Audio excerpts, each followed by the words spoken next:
인내와 지혜로운 노력을. 얼마 전에 들었던 젊은이들의 말이 생각난다.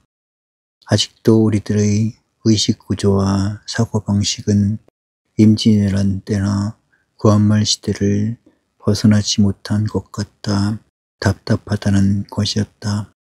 역사에는 인내가 필요하고 사회성장을 위해서는 지혜로운 노력이 있어야 함을 모르는 바 아니다. 그러나 최근 일어나고 있는 일련의 사태들, 정계의 움직임, 노사 문제의 애매성, 종교와 정치의 관계 등은 우리를 우울하게 만들고 있다. 무엇이 선진사회의 발돋움인지 짙은 회의를 안겨다주고 있다. 이런 문제들이 어째서 조속한 해결을 가져오지 못하는가? 한마디로 말해서 사회 중견층은 성장해가고 있으나 지도층의 빈곤 및 부재에 그 원인이 있는 것 같다. 우리 사회를 이끌어갈 지도층의 사고방식과 의식구조에 큰 결격과 미흡한 점들이 쌓여 있다는 뜻이다. 현실을 바꾸는 것은 우리들의 행동이며 그 행동을 가볍게 바로잡는 것은 우리들이 무엇을 어떻게 생각하는가 함에 달려있다. 그런데 지도층들이 정당한 사고를 할 수 없으면 사회의 모든 문제가 해결될 수 없다. 아직도 정치인들은 권력 쟁취의 노예가 되어 있으며 실업인들은 경제적 지불을 목적 삼고 있는가 하면 관건지상의 사고를 버리지 못하는 행정인들이 지도층의 대부분을 차지하고 있다. 그러므로 우리들의 문제 해결은 요원하기만 하다. 1세기 전의 가치관과 반세기 전의 사고방식을 우리들 스스로 넘어서지 못하고 있는 것 같다.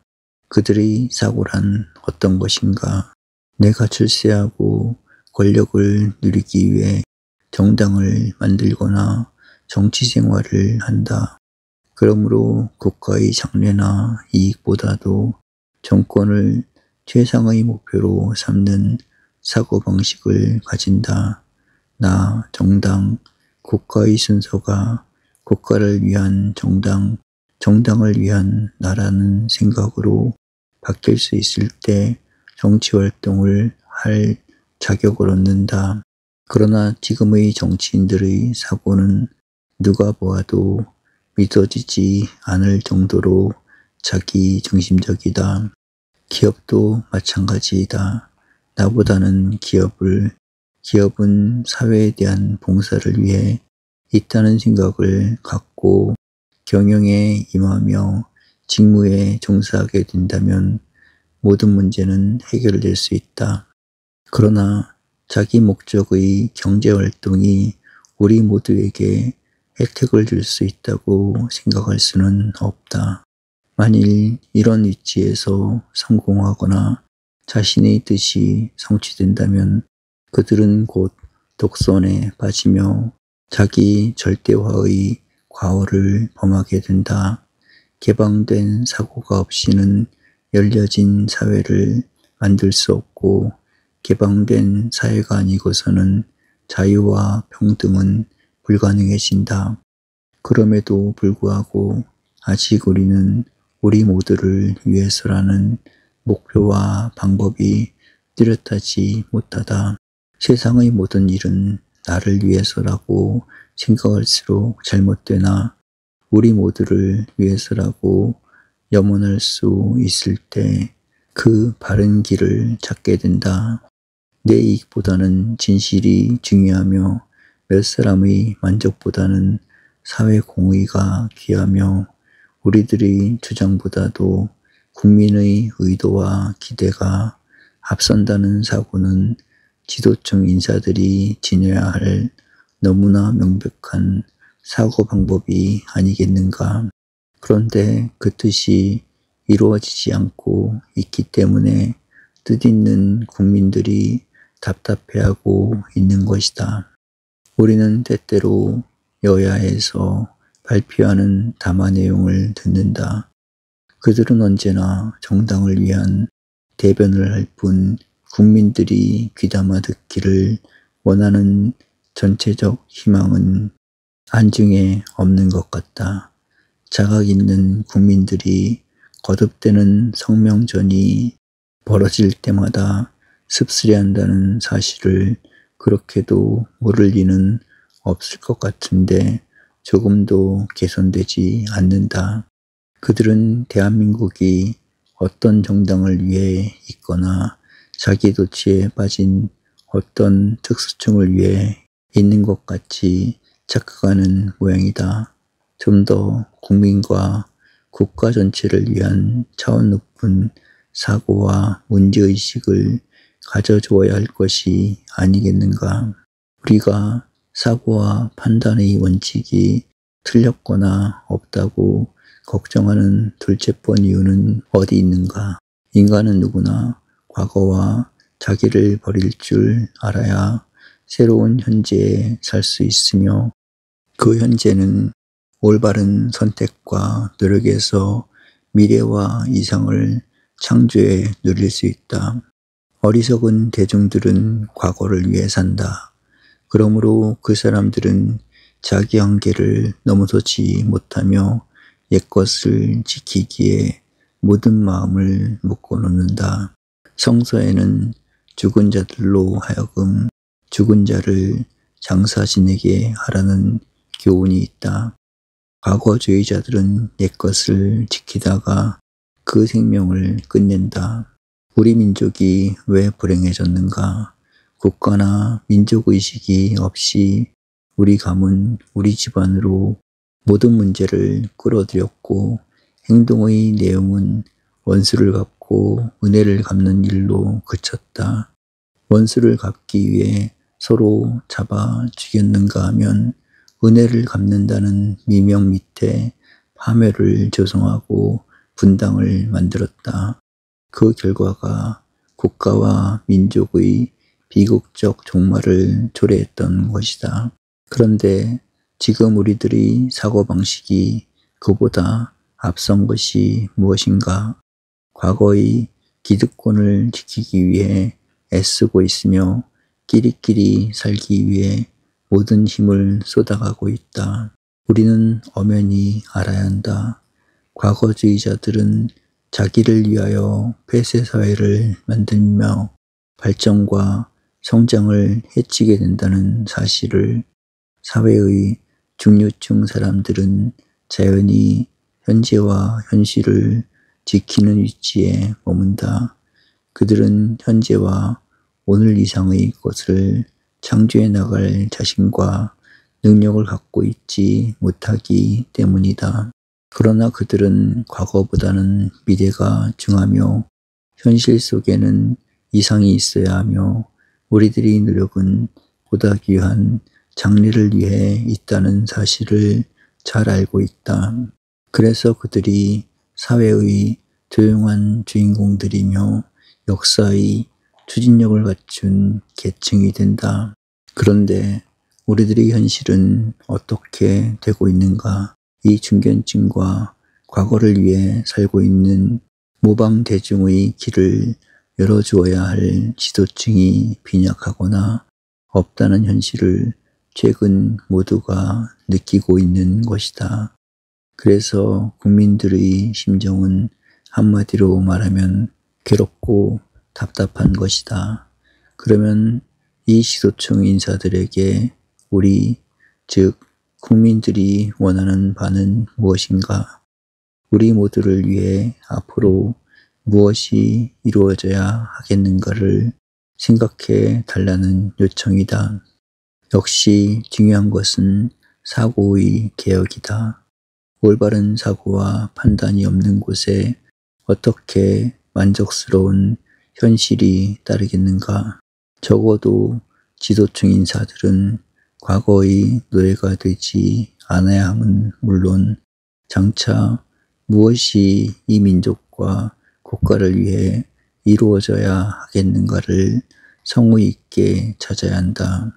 문제는 내 지위나 권력이 아니다. 우리 정당이나 집단의 득세에 그쳐서는 안 된다. 사회의 장래를 걱정하며 역사의 이상과 이념을 설정하는 일이 더 중함은 너무나 명백한 사실이다. 경제는 국민 전체의 복지에서 크게 성장할 수 있으며 행정은 국민 전체의 협조에서 능률성을 더해가게 되어 있다. 그러면 이 전체의 국민적 행복을 위해 제각기의 아집과 독선을 버리고 대화와 협조의 광장으로 모여들어야 할 것이 아닌가. 우리는 유교적 형식논리에서 자란 때문인지 모르나 대화를 통한 객관적 가치를 추구한다는 풍조는 거의 없이 살아왔다. 힘으로 이기는 자가 중요한 것이 아니다. 국가의 장래를 위해 목적을 제시하는 사람이 국민의 협조를 받아야 한다. 우리는 지나칠 정도로 협동이라는 말을 듣고 써왔다. 그러나 그것은 복종을 강요하는 협동에 그쳤다. 협동은 너와 나를 위해 필요한 것을 주장하기 이전에 진실의 공감과 정의를 위한 노력, 국가의 장래를 위한 참여에서 이루어져야 한다. 더 큰 목적과 이념이 없는 곳에는 협동이 불가능하다. 그러므로 우리가 아쉬워하는 것은 국민 전체를 위한 대화의 광장이며 이에 사심없이 참여할 수 있는 지도층인 것이다. 나와 제한된 집단을 위한 대립과 싸움은 끝낼 때가 왔다고 본다. 500년의 의식구조를 짧은 기간 안에 청산할 수는 없다 하더라도 세계가 어떻게 변모하고 있으며 역사가 무엇을 향해 달리고 있다는 생각을 한다면 자신과 과거를 버리고 민족과 국가의 장래를 위해 새로운 선택을 해야 할 때가 오지 않았겠는가. 만일 그 뜻을 찾지 못한다면 뜻있는 국민들은 지도층을 불신하면서 각자의 애국적 활동으로 되돌아가 긴 세월을 기다리는 고충을 참아야 할 것이다. 인간 회복을 위하여. 우리는 근대화라는 말을 자주 써왔다. 그것은 비단 우리들만의 구호나 요청이 아니었다. 세계 역사가 근대사로 발전했으며 근대사회의 과정과 역사를 밟은 나라들이 오늘의 세계를 영도해 가고 있기 때문에 한마디로 근대화는 모든 후진 국가들의 역사적 과제로 되지 않을 수가 없었다. 그러면 근대화란 무엇인가? 우리는 근대화는 서구화이며 서구화는 곧 과학화라는 생각을 하고 있다. 과학은 합리적 사고를 바탕으로 삼고 있기 때문에 정신적 합리주의는 곧 근대 정신의 기반이 되는 듯이 여겨왔다. 그러나 서구 사회의 근대화는 과학화가 전부는 아니었다. 오히려 과학적 노력보다도 더 끈질기게 육성되어 온 정신이 있었다. 그 첫째는 휴머니즘 운동이었다. 근대화 운동의 효시를 만든 문예부흥이 곧 인간회복의 운동이었고 때를 같이하여 일어난 종교개혁도 중세적인 가톨릭으로부터 인간적 양심과 인간성 회복을 위한 종교적 요청으로 일어났다.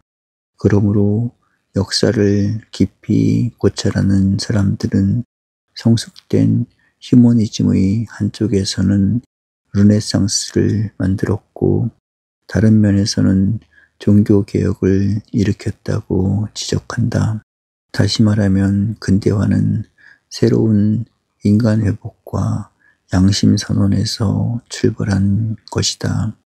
이러한 시기가 지난 뒤 합리주의가 발달했고 과학정신이 그 뜻을 얻어 이성에 의한 과학정신이 다음 시대를 지배하게 되었다. 그러나 곧 그 편파성을 시정하기 위해 일어난 것이 계몽정신이다.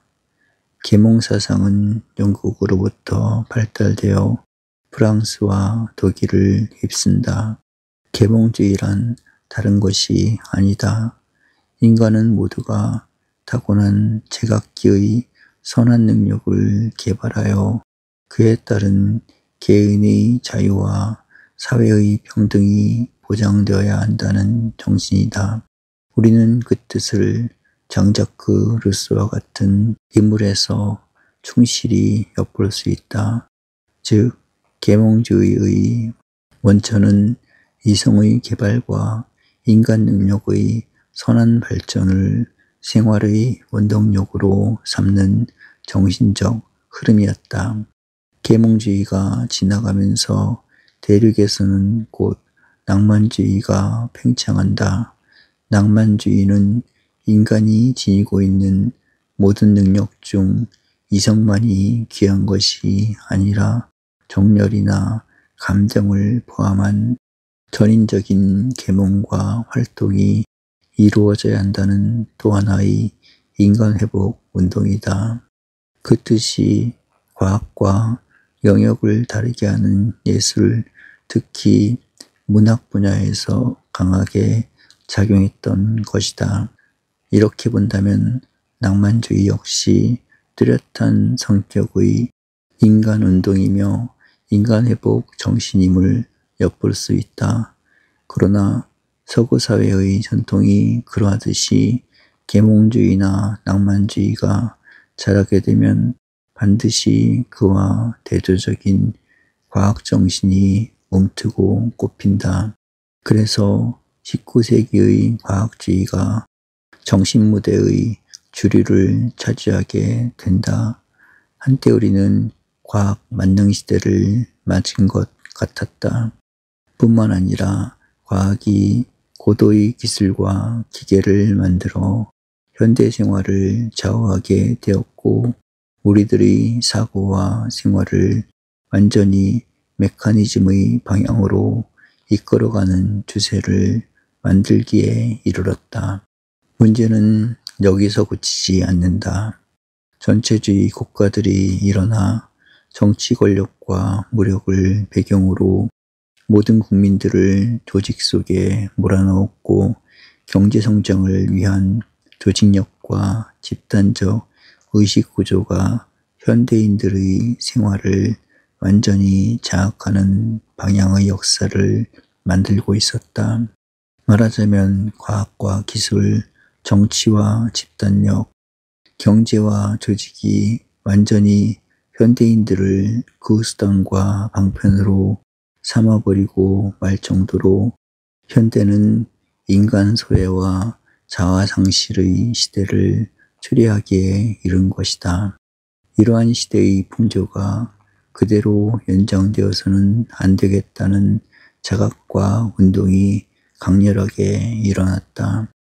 그 대표적인 예가 사상과 철학에 있어서는 실존주의와 폭넓은 휴머니즘 운동으로 일어났고 정치에 있어서는 민주주의가 그 힘을 발휘하여 모든 전체주의와 권력주의 방법을 추종하는 공산세계에 대응하기 시작한 것이다.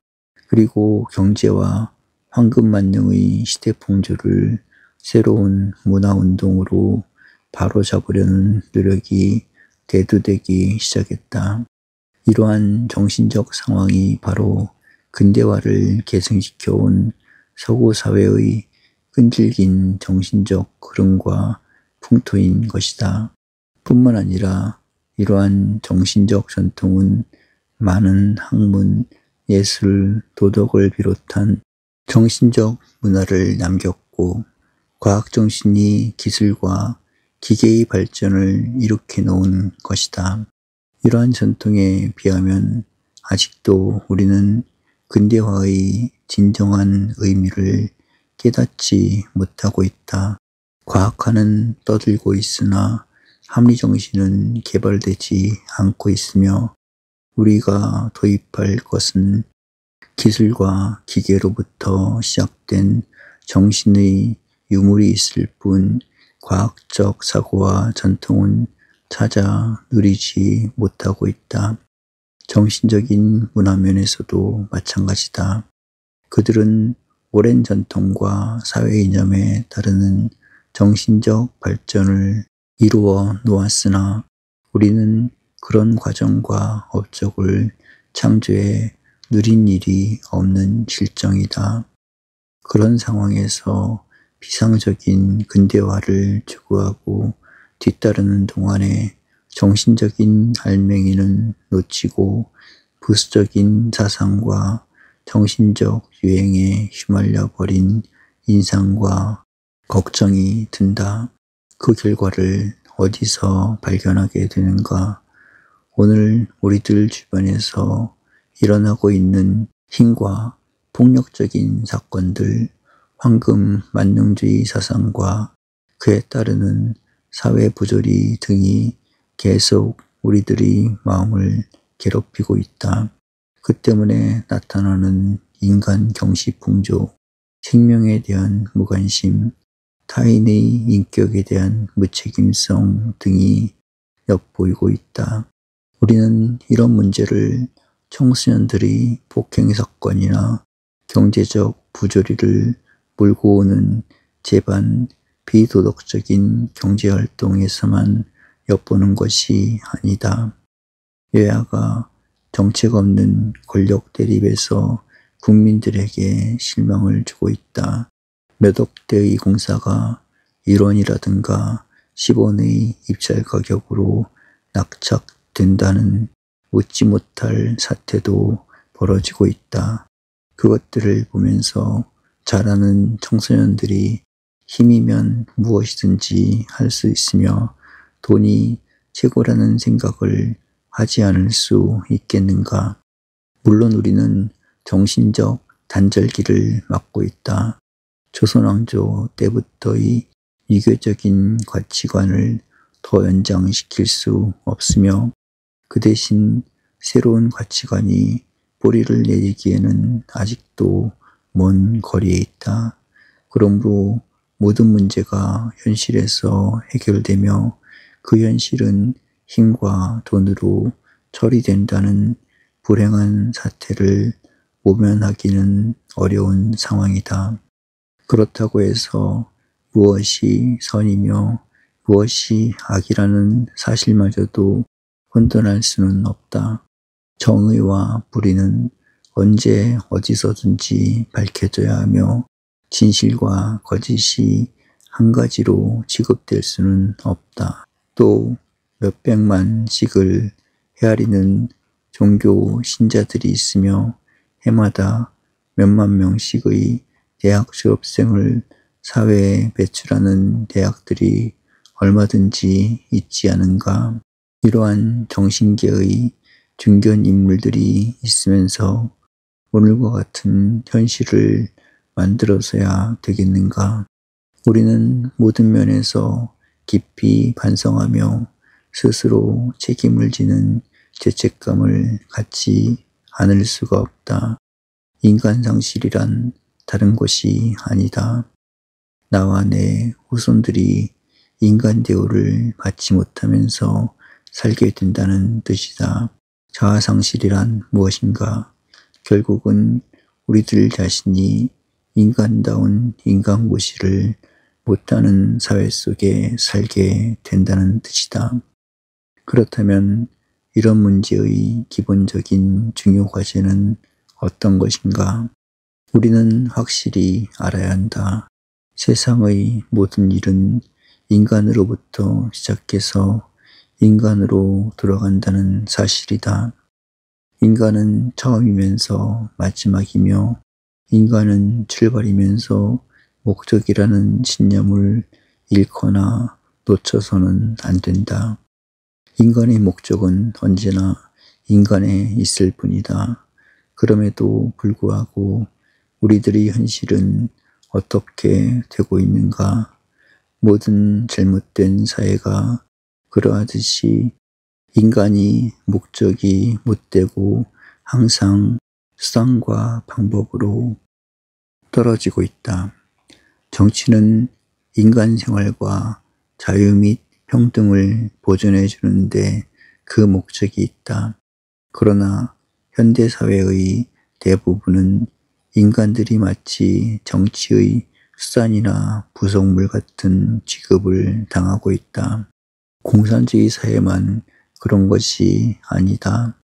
후진 국가들의 대부분이 국민을 정치의 제물로 삼고 있으며 백성들은 마치 정치의 노예와 같은 취급을 당하고 있다. 권력은 정의를 지키기 위해 필요하며 정의는 인간의 기본권을 유지하는데 그 임무가 있다.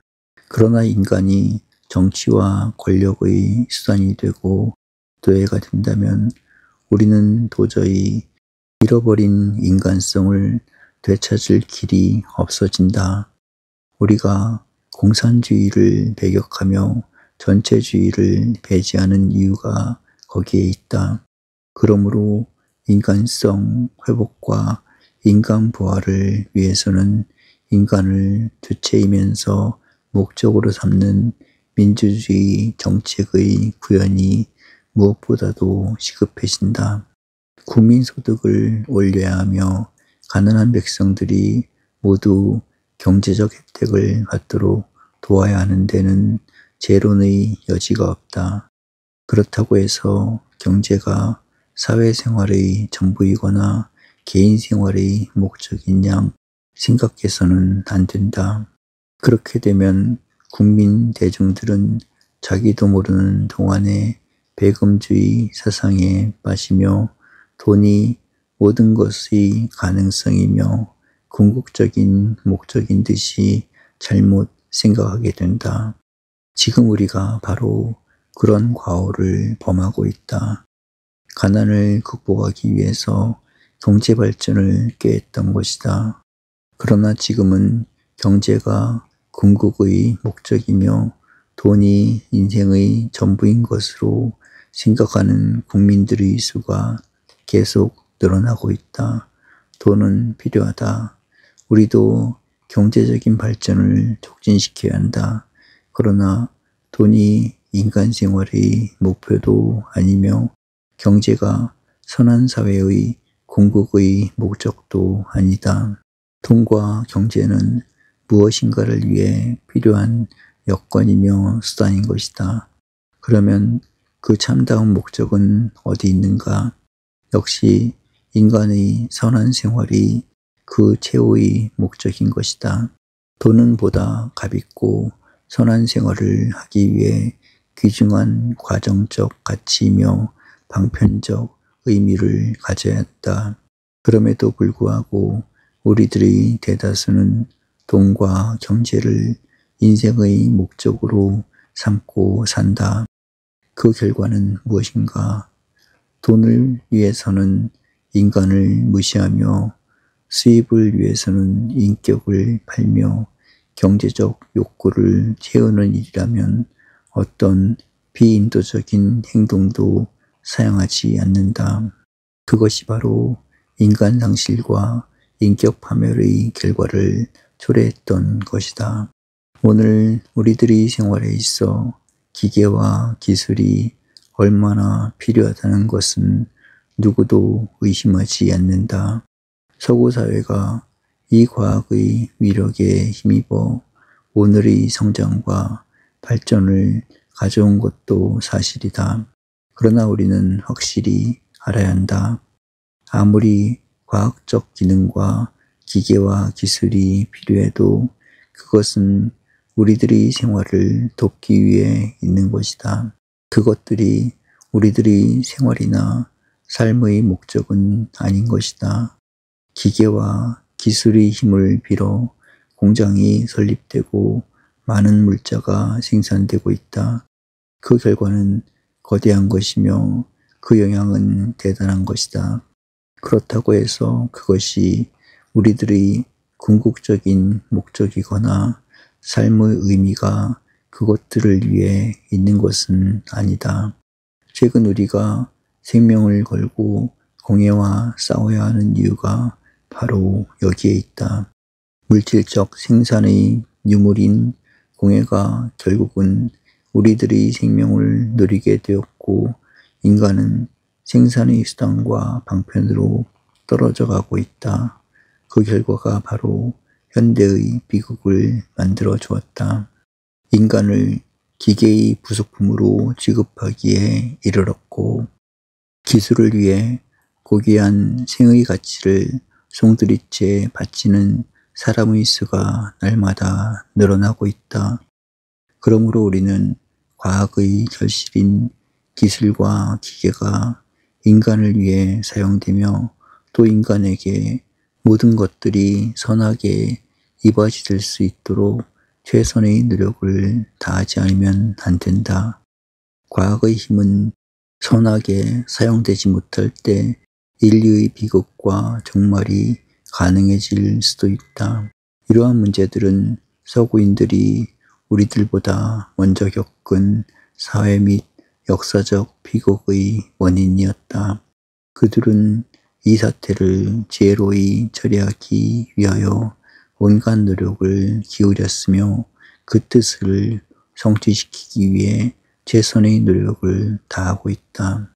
그러나 우리는 이러한 역사적 과정을 알고 있으면서도 그 문제의 해결이나 올바른 활로를 찾기에 정성을 모으지 않고 있는 것 같다.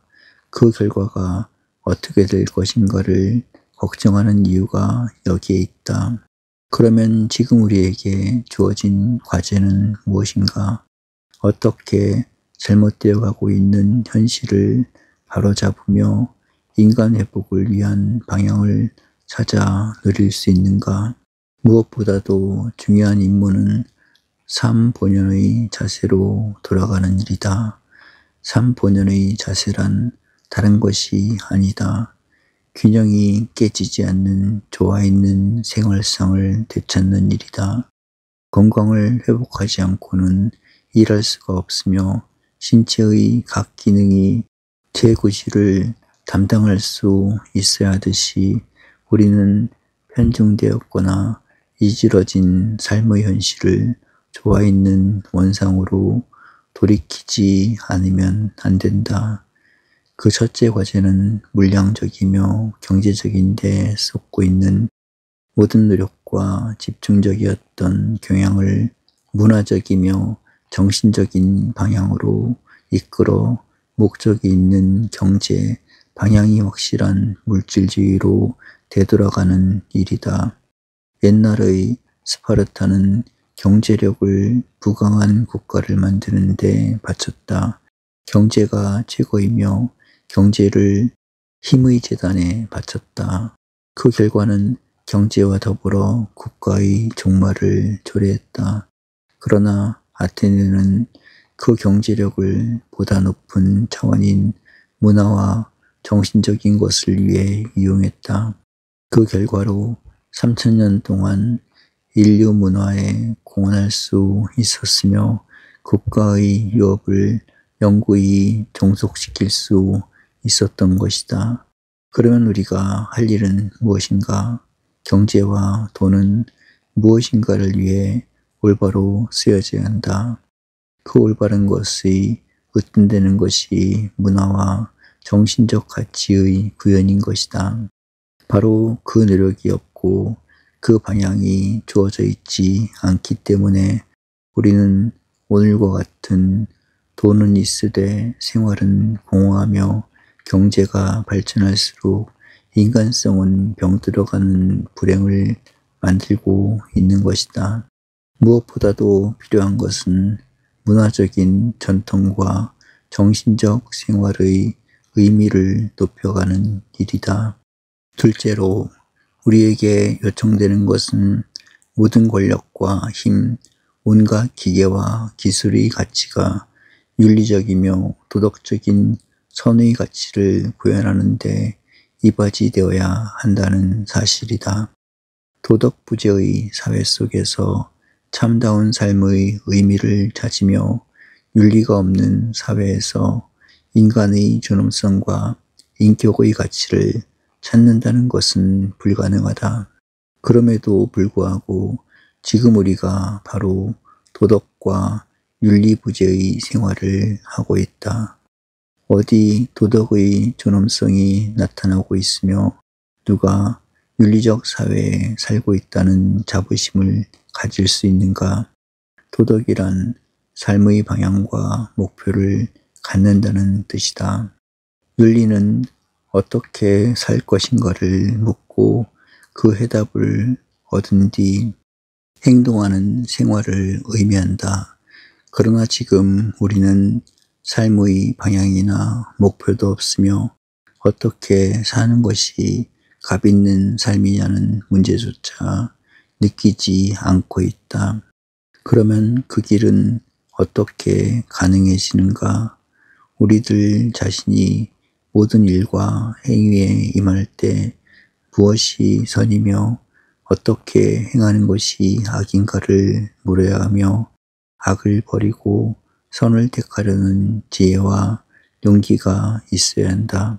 오늘 우리가 하는 일이 내일에는 어떤 결과를 가져오는가를 물어야 하며 다른 사람들과 젊은이들이 우리와 같은 가치 판단과 사고방식에서 행동했을 때 그 결과는 바람직스러운 것인가를 평가할 수 있어야 한다. 모든 악은 자신의 이기적인 욕망을 채우려는 데서 싹트며 온갖 선은 사회의 미래를 위하려는 의지와 선택에서 일어난다. 그렇다면 오늘의 만족과 행복을 위해서가 아닌 미래의 사회와 역사에 어떻게 동참할 것인가를 위해 정성을 쏟아야 한다. 그렇다고 해서 과거의 우리 선조들이 그러했듯이 어떤 윤리적인 교조에 사로잡히거나 종교적 교리의 노예가 되어 아집과 독선을 일삼게 되면 우리는 그 사고방식 자체가 참 도덕과 윤리를 병들게 한다는 사실을 알아야 한다. 그들이 대부분은 창조적이며 발전적인 도덕과 윤리를 외면한 채 기성윤리의 교조와 종교의 신조를 고수하기 위해 인간성을 약화시키며 병들게 만든 결과를 남겼다. 그러므로 우리는 과거가 아닌 미래를, 나나 우리가 아닌 전체를, 어떤 교조나 교리가 아닌 생명 있는 진리를 찾아 전진해야 한다. 그 방법과 노력이 결국은 참다운 삶과 더불어 새로운 도덕과 윤리를 가능하게 해준다. 여기에 근본적인 시금석이 있다. 인간을 위한 도덕과 윤리는 언제나 새롭고 값 있는 것이나 윤리와 도덕을 위한 인간과 삶은 과오를 범한다는 사실이다. 윤리와 도덕 그 자체도 인격과 삶의 목적이 아니라 더 값 있는 삶과 더 고귀하고 진실한 인격을 위해 필요하다는 사실을 밝히 알아야 한다. 그런 점에서는 우리들 한 사람 한 사람의 인격은 온 천하보다도 귀하며 인간과 인격은 결코 어떤 것을 위한 수단이 될 수가 없다. 그리고 모든 도덕과 윤리의 표준이 여기에 있다.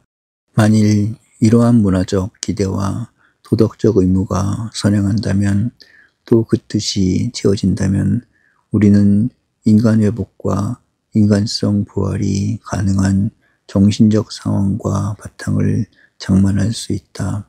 이러한 전제 노력이 없이 인간의 회복과 양심의 부활만을 요구한다면 그것은 열매를 찾기 어려운 기대와 욕망에 그치고 말 것이다.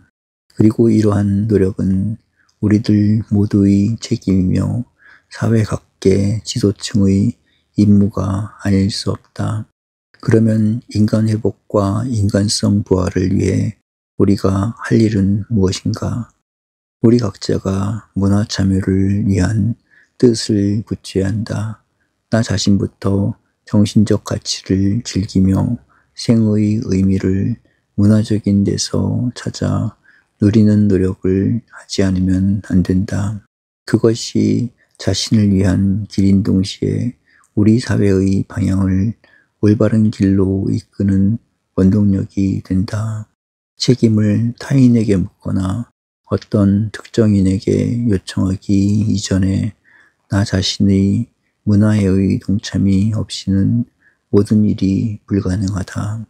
예술을 사랑하며 학문을 즐기며 독서에서 인생의 의미를 얻는 생활이 습관화되어야 한다.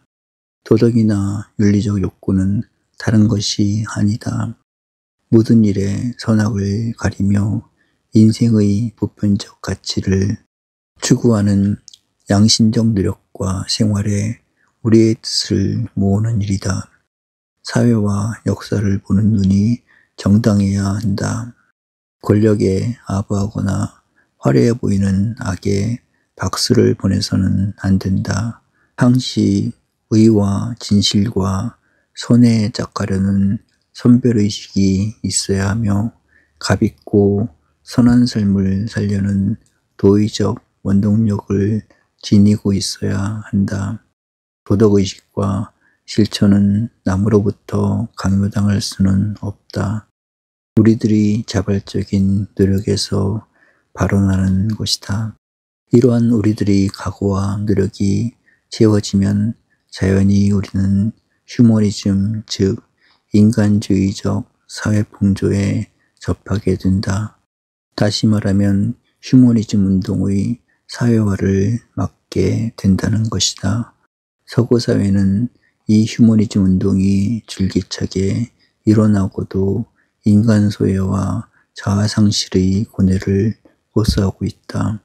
만일 우리들이 그 노력을 배제하거나 도외시한다면 우리는 더 두려운 허탈과 실망에 빠질지 모른다. 문제는 다른 데 있는 것이 아니다. 개인이 인간존엄과 인격을 목적으로 삼는 정신과 생활로 방향을 바꾸면 사회와 역사의 방향과 목적도 바른 뜻을 얻게 된다는 것이다. 이러한 운동은 지급한 것이며 그 책임은 생각이 있는 우리들 모두의 선택과 노력에서 이루어지지. 절약과 그 뒤에 오는 것. 석유파동의 여파가 세계적인 것이라는 말은 자주 들어왔다. 그런데 그 세계적인 결과가 최근 2, 3년 동안에는 우리들 가정에도 심한 변화를 가져오게 된 것이다. 우리 집은 경유를 쓰는 난방 장치로 되어 있다.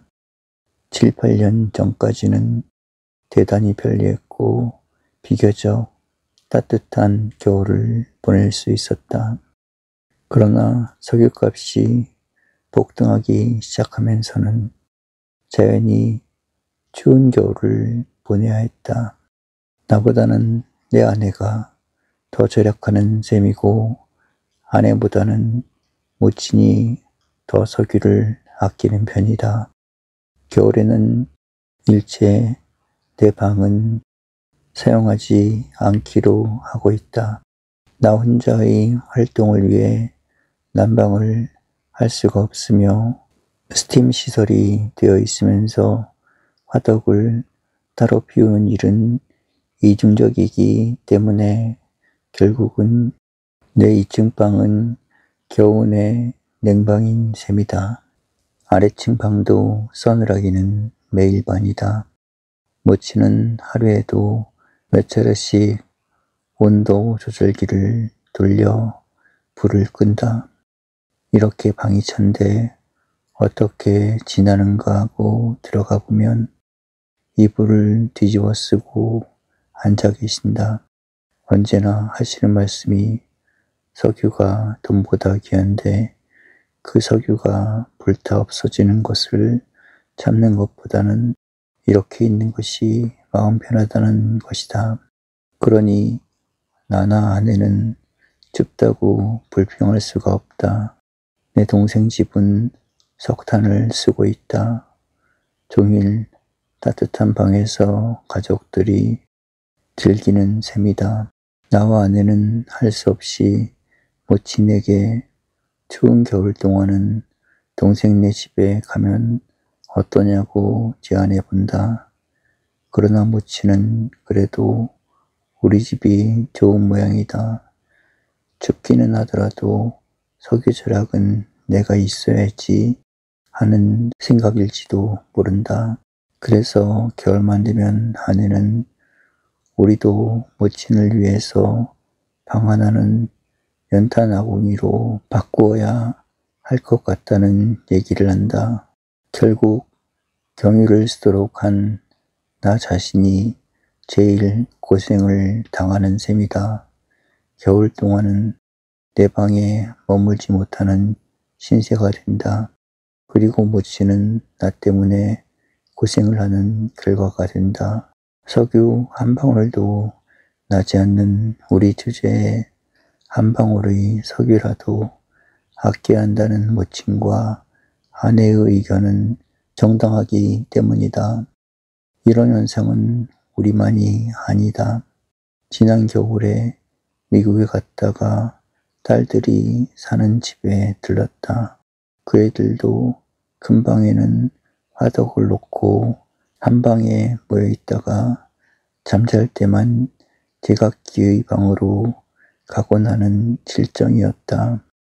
물론 나도 내 방을 따뜻하게 사용할 수는 있다.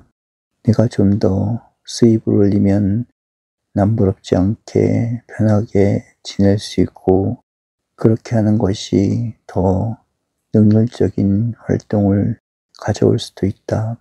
미국에 사는 내 딸들 가족도 그렇다. 자신들의 수입만을 표준 삼는다면 훨씬 온화한 방에서 즐거운 시간을 보낼 수 있다. 그러나 대부분의 미국인들이 다 절약하고 있는데 한국인으로 그들보다 편하게 살 수는 없지 않겠는가? 그러면 왜 그렇게 할 수가 없는가? 역시 우리는 가난한 나라에 살고 있으며 석유는 아껴야 한다는 국민적 대전제 때문이다. 그렇게 살 수밖에 없는 것이 우리의 의무로 되어 있는 때문이다. 전기도 석유에서 나오고 있다. 절약이 최선일 수밖에 없다. 전기요금이 적게 나왔다고 해서 수구먼들이 몇 차례 조사를 한 일도 있었다. 우리 집보다 작은 집에서도 우리의 배에 가까운 요금을 물고 있는데 이렇게 적을 수가 없다는 것이 한국전력의 의아심을 사고 난 모양이다. 그만큼 우리가 전기를 아꼈고 적게 사용했다는 결과일 것이다. 그렇다고 해서 할 일을 못하는 것은 아니다. 최소한의 전력으로 최대한의 효과를 얻자는 뜻에서 얻은 생활 습성이다. 이런 생활이 몇 해 동안 계속되다 보면 요사이는 우리들의 생각에 변화가 온다.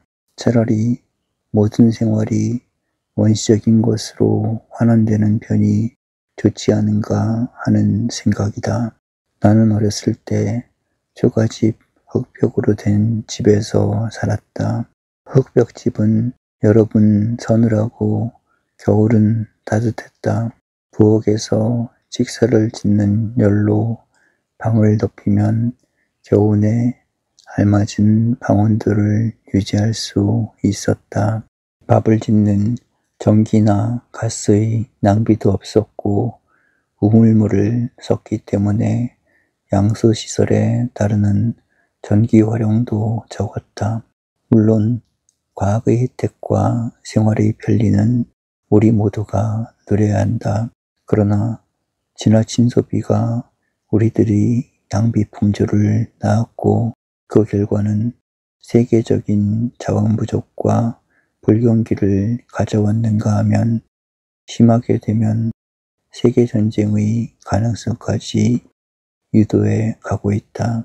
그렇다고 해서 애써 쌓아올린 오늘의 기계문명의 혜택을 외면할 수도 없고 모두에게 원시로의 환원을 강요할 수는 더욱 없는 일이다. 그러면 앞으로 우리가 살아갈 최선의 방도는 무엇인가? 역시 두 가지 태도와 자세만은 확실하며 또 그것은 가능할 것으로 믿는다. 그 하나는 최소한의 소비로 최대의 활동을 해야 한다는 정신 및 육체적인 경제 원칙을 생활화하는 일이다. 어떻게 가장 적은 자원으로 가장 적절한 활동과 최대의 성과를 거둘 수 있는가 합니다. 그리고 이보다 못지않게 중요한 것은 우리들의 생활과 소비 성향을 본래부터의 건전한 방향, 즉 어느 정도의 원시성이 있는 상태에서 자족할 줄 아는 습관을 생활의 미덕으로 찾아야겠다는 생각이다. 그것은 다른 뜻이 아니다.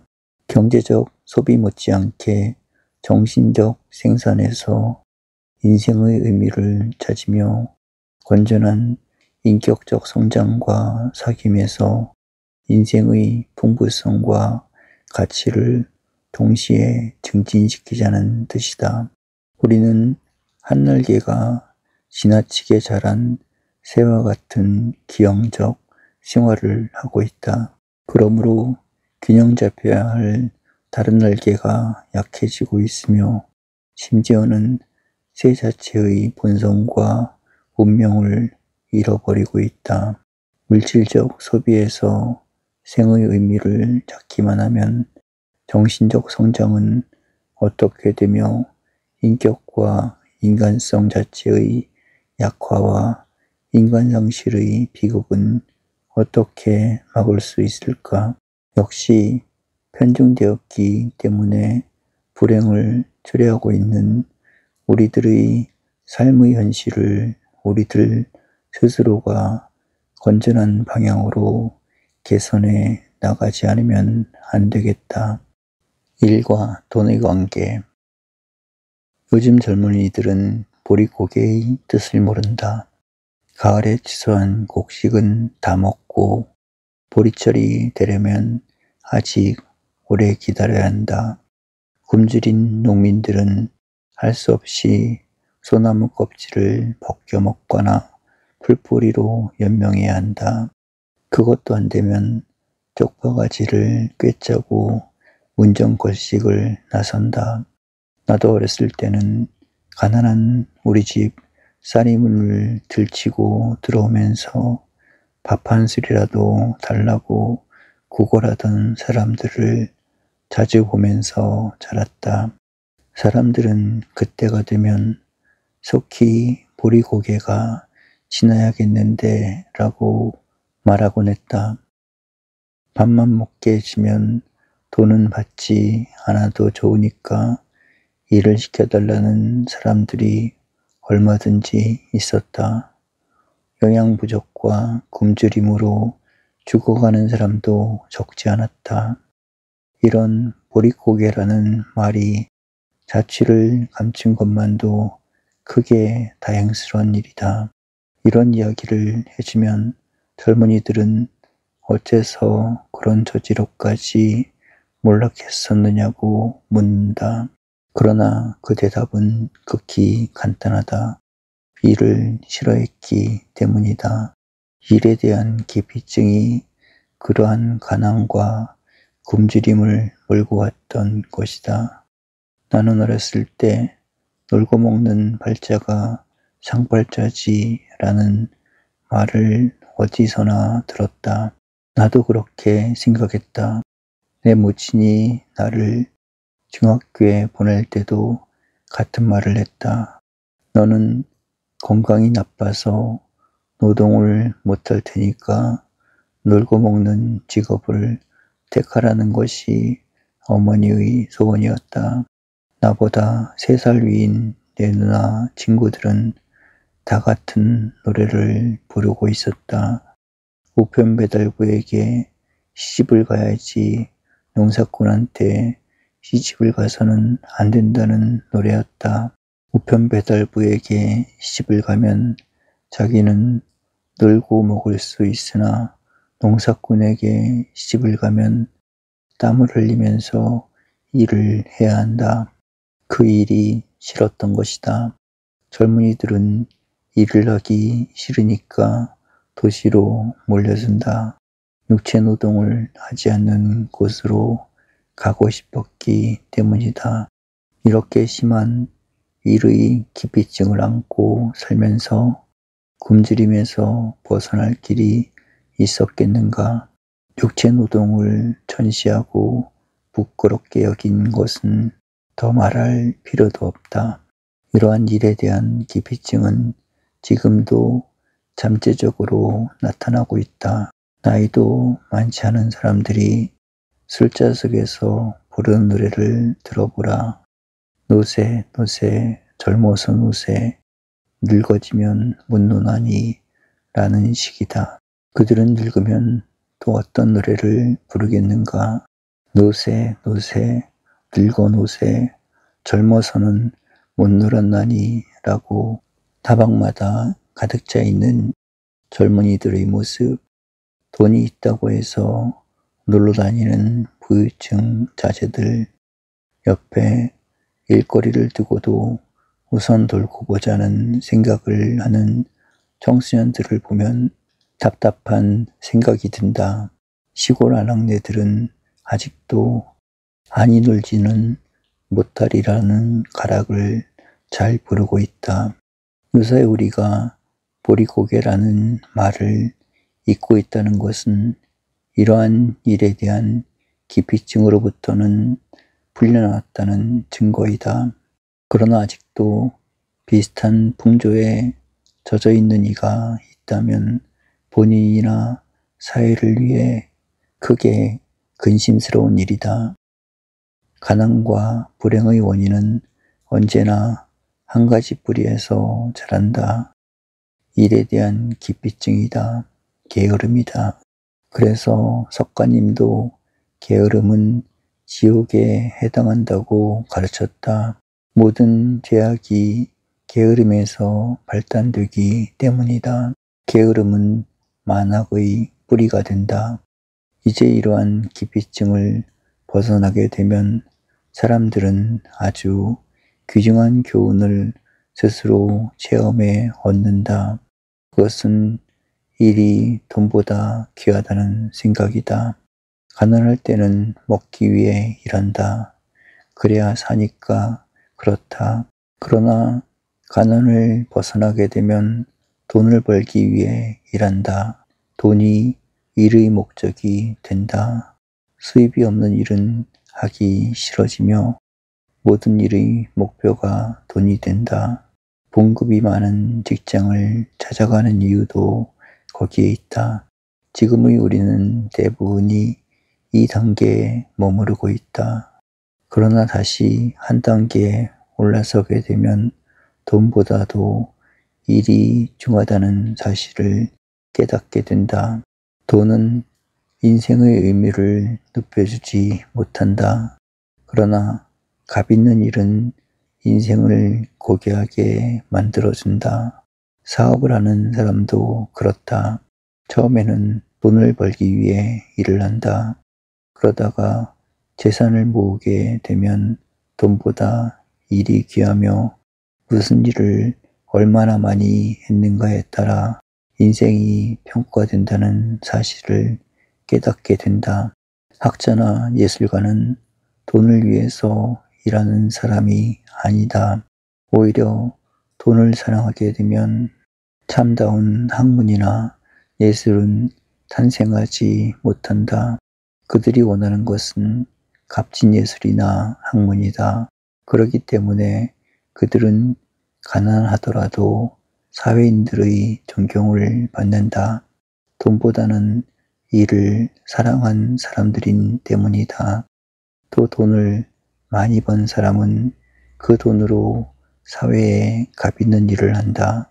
돈이 목적이 아닌 수단이 되는 것이다. 그래서 존경받는 생애를 살게 된다.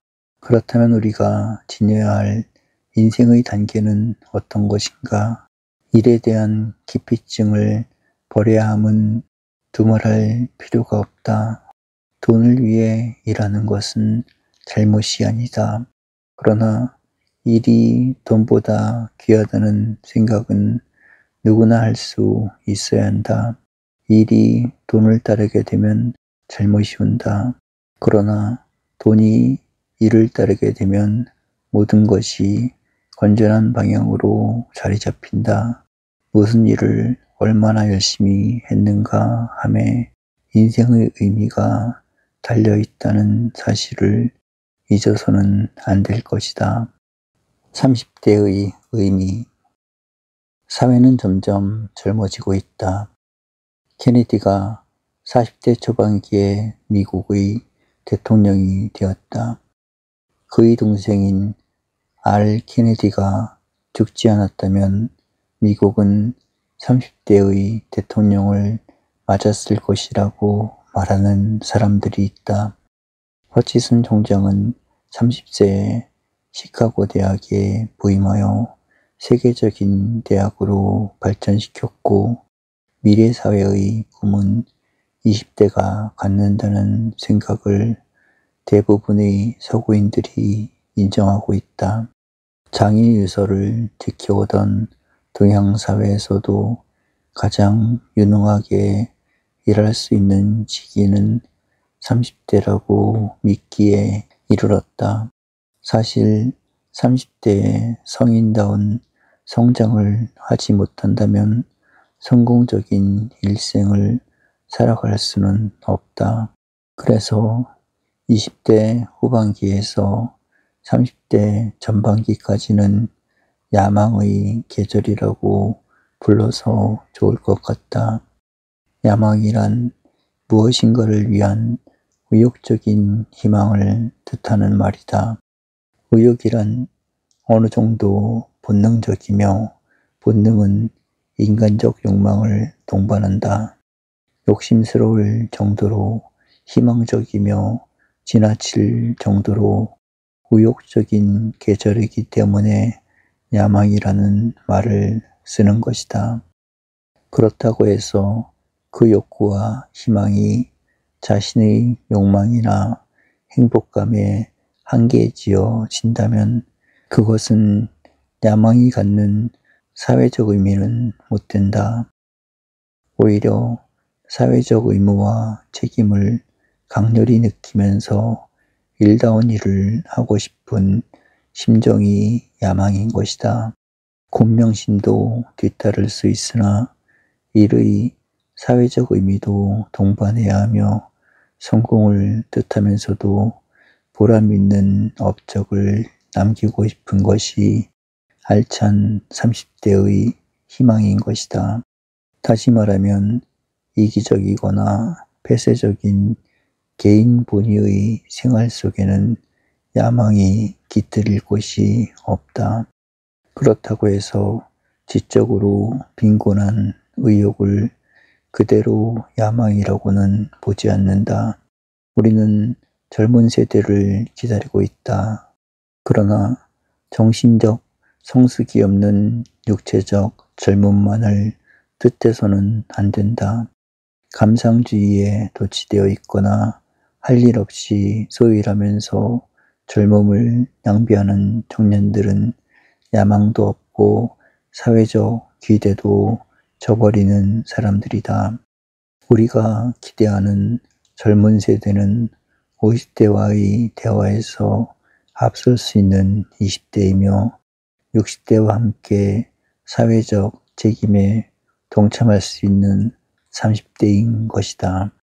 육체적으로는 젊더라도 정신적으로는 누구 못지않게 성숙한 30대라야 야망을 살릴 수 있다. 지성적으로 빈곤한 30대는 아직도 자기 성장이 부족하기 때문에 사회적 지도력을 갖출 수는 없다.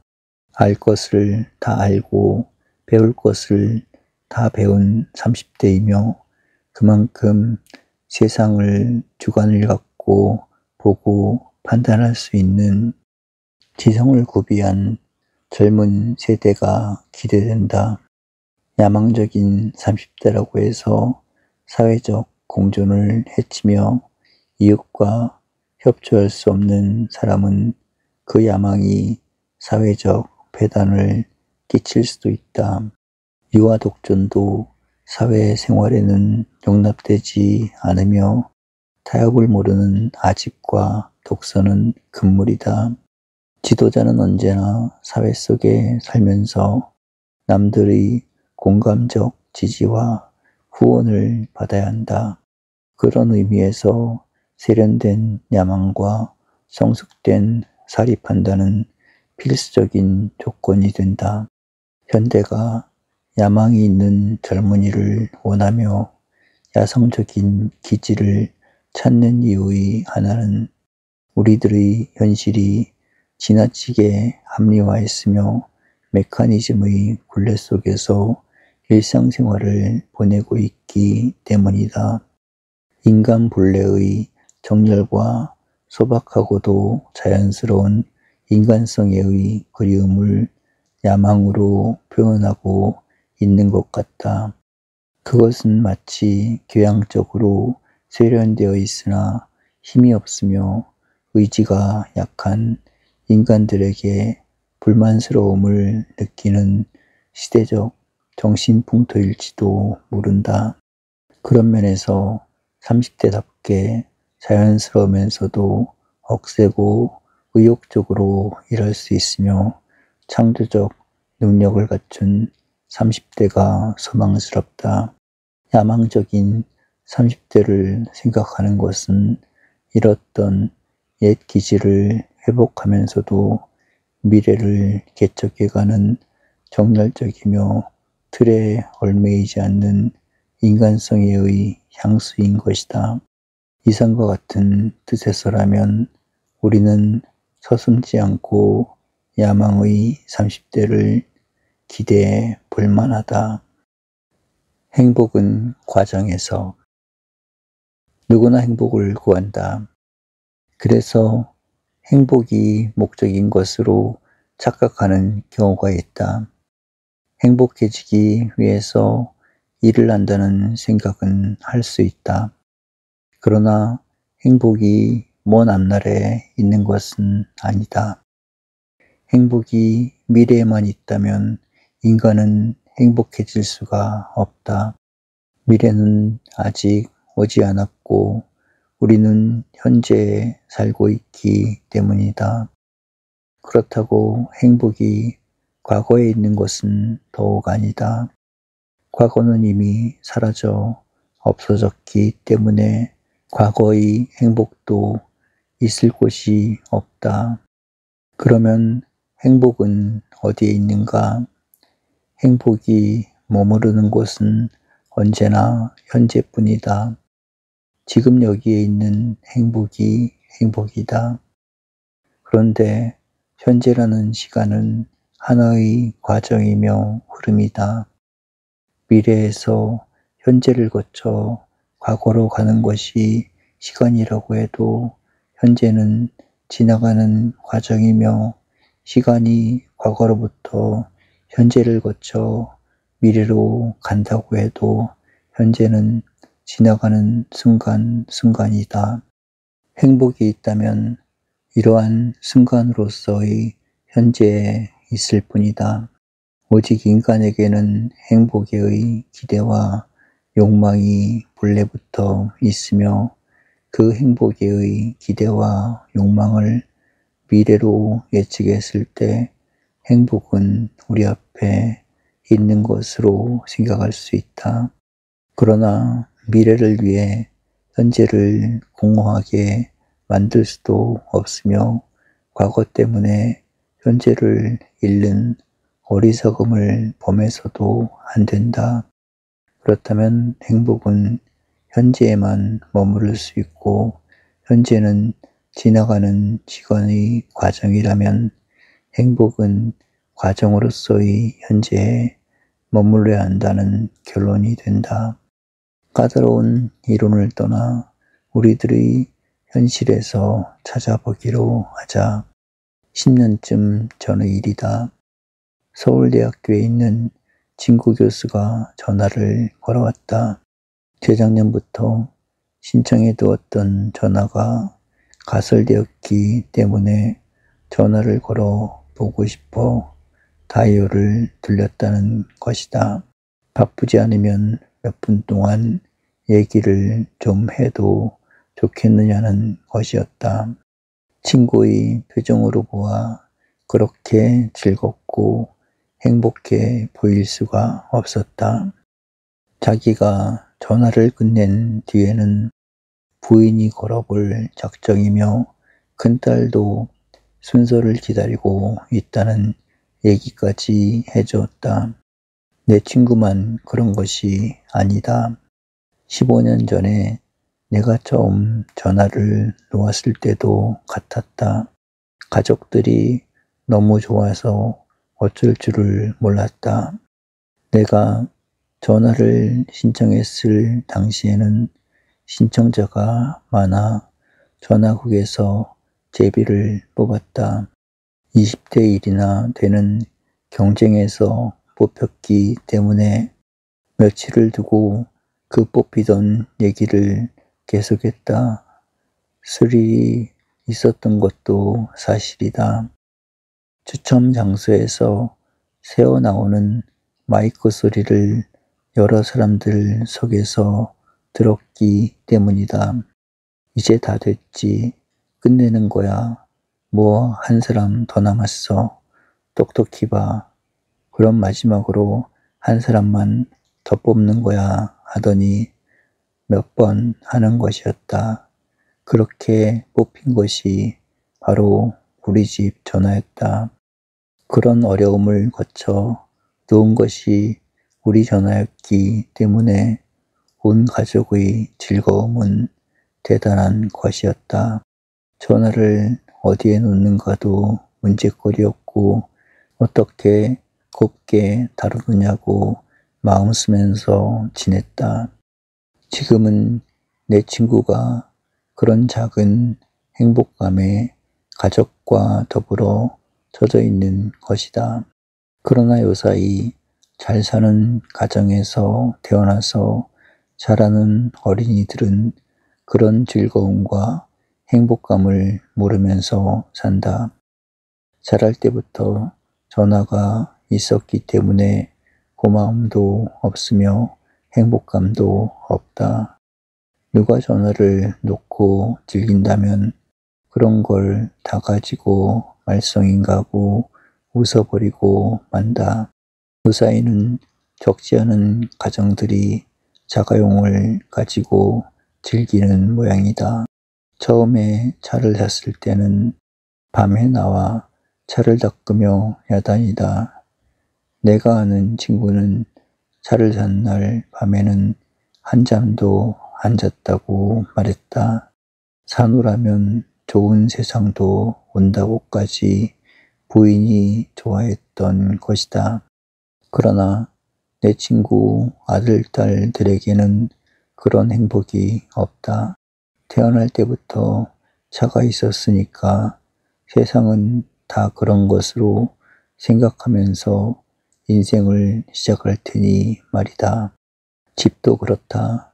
처음에는 새방에서 살다가 전셋집으로 가는 즐거움이 있고 도시 변두리의 작은 집을 샀다가 아파트로 굶어가는 성장의 과정 속에서 행복을 누리는 것이다. 부모들이 부자이기 때문에 처음부터 큰 집을 얻어 가지고 나가는 젊은이들은 부모들이 겪은 아기자기한 행복과 만족감을 맛보지 못한다. 그래서 서양 가정에서는 자력으로 살며 성장하도록 자녀들을 이끌어 주는지도 모른다. 그래야 유능해지며 행복을 누릴 수 있겠기 때문이다.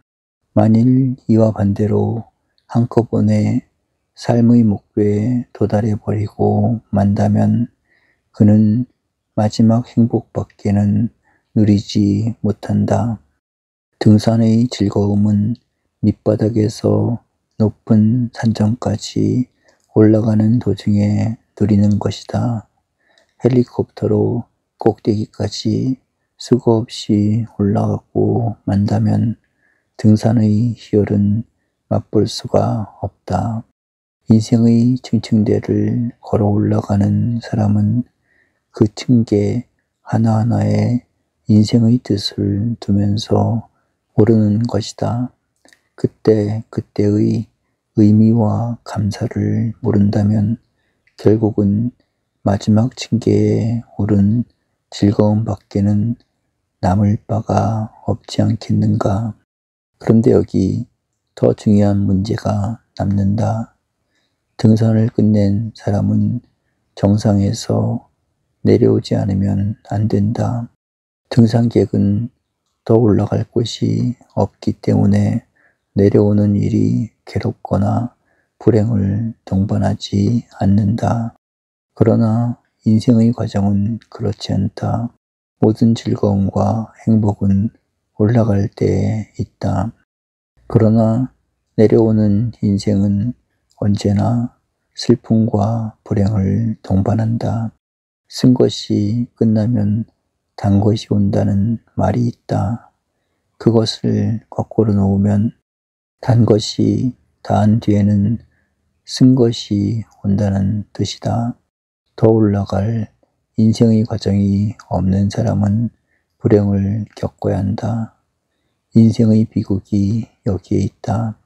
그래서 농사꾼의 아들은 아버지의 혜택을 받지 못했기 때문에 올라가는 것이 남아있어도 장관의 아들들은 부모의 은혜를 얻어 높이 올라가 있기 때문에 내려오는 과정이 있을 뿐이라는 이치가 성립된다.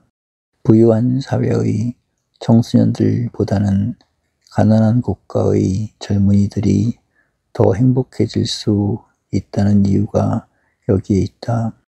인간은 올라가는 과정에서는 즐거움과 행복을 누릴 수 있으나 퇴락하는 과정에서는 불행과 고통을 겪게 되어 있다. 그러므로 우리는 행복을 목적으로 삼고 저기 있는 행복을 향해 날아가는 것이라고 생각해서는 안 된다. 오히려 값 있는 성장을 계속할 수 있고 그 성장과 노력의 과정 속에서 행복을 찾아 누려야 한다. 그래서 마음이 가난한 사람이 행복하며 옳은 일을 위해 애쓰는 사람이 행복하다고 예수는 가르쳤다. 마음이 가난한 사람은 언제나 같은 여건에서도 감사와 자족을 누릴 수 있으며 의를 위해 수고하는 사람은 그 수고가 성장과 발전의 과정이기 때문에 남이 모르는 행복을 누리게 된다. 그러면 부한 사람은 부해질 수 있는 가난한 사람보다 불행하며 높은 지위에 있는 사람은 높아질 가능성을 갖고 있는 낮은 위치의 사람보다 불행한가? 그럴 수 있다. 10억을 가진 사람이 7억의 재산으로 떨어질 때는 불행을 느낀다. 그러나 2억을 가진 사람이 5억의 재산을 차지할 때는 행복을 누린다. 예편을 앞둔 대장은 행복을 이룰 수 있다. 그러나 준장으로 올라가는 대령은 큰 희망과 행복을 더 많이 누리는 법이다. 그렇다면 뜨는 태양은 행복을 상징할 수 있어도 지는 태양은 비참을 뜻하는 결과가 되고 누구나 같은 운명에 머물러야 하는 것이 아니겠는가. 그것은 자연의 법칙이다. 그러나 인간은 반드시 그와 같은 자연의 질서에 따르는 것만은 아니다. 인간은 얼마든지 성장할 수 있으며 우리들의 삶은 다양하다는 사실을 알면 판단은 달라진다. 경제적 여유를 어느 정도 즐긴 사람이 사회적 봉사나 문화적 분야에서 인생의 의미를 찾을 수 있다면 거기에는 색다른 성장과 행복이 찾아든다. 정치나 경제적 기여를 할 수 있는 사람이라면 개인의 재산보다는 그 사회적 업적에서 더 큰 행복을 얻는다. 문화나 정신적 영역에서 사회에 기여하는 사람은 재산이나 소유물에서 얻는 것 이상의 행복과 가치를 누릴 수 있다. 가난 속에서 무상의 행복을 누린 종교적 지도자들은 얼마든지 있었다. 이렇게 본다면 무엇을 소유하는가 보다는 어떻게 가치 있는 삶을 누리는가가 행복의 조건이 되며 무엇을 얻는가도 귀하나 이웃과 사회에 무엇을 주는가가 더 높은 행복을 약속해 주기도 한다. 그러나 결론은 마찬가지다. 행복은 하루하루의 진실하고 값 있는 삶의 내용으로 주어지는 것이지 욕망이나 환상으로 채워지는 것은 아니라는 생각이다. 욕망은 행복을 놓치게 만들어도 값 있는 봉사는 불행을 느끼게 하지 않는다. 그러므로 우리는 오늘 내가 처해 있는 현실에서 더 귀하고 값 있는 성장과 노력을 쌓아가야 하겠다. 그러한 삶의 과정 안에는 언제나 깊은 행복이 솟아오른다. 인격은 최고의 행복이라는 말이 있다. 인격은 계속해서 성장하며 다른 인격체인 이웃을 위해 사귐과 섬김을 갖도록 되어 있다. 만일 그러한 인격을 갖는 사람의 삶이 있다면 그는 그 인격적 삶에서 오는 행복을 계속 누릴 수 있을 것이다. 인격은 행복을 담는 그릇이 아니라 행복을 창조하는 주체이기 때문이다. 고교 졸업생을 위하여 동물은 종류를 따진다. 같은 종류의 동물이면 큰 차이가 없기 때문이다. 그러나 인간은 누구인가 하고 묻는다. 한 사람이 제각기의 개성과 가치를 지니고 살기 때문이다. 우리는 누구나 제각기의 생애와 삶의 의미를 창조해 간다. 단 한 사람도 남의 인생을 살 수가 없으며 똑같은 생애를 사는 법은 없다.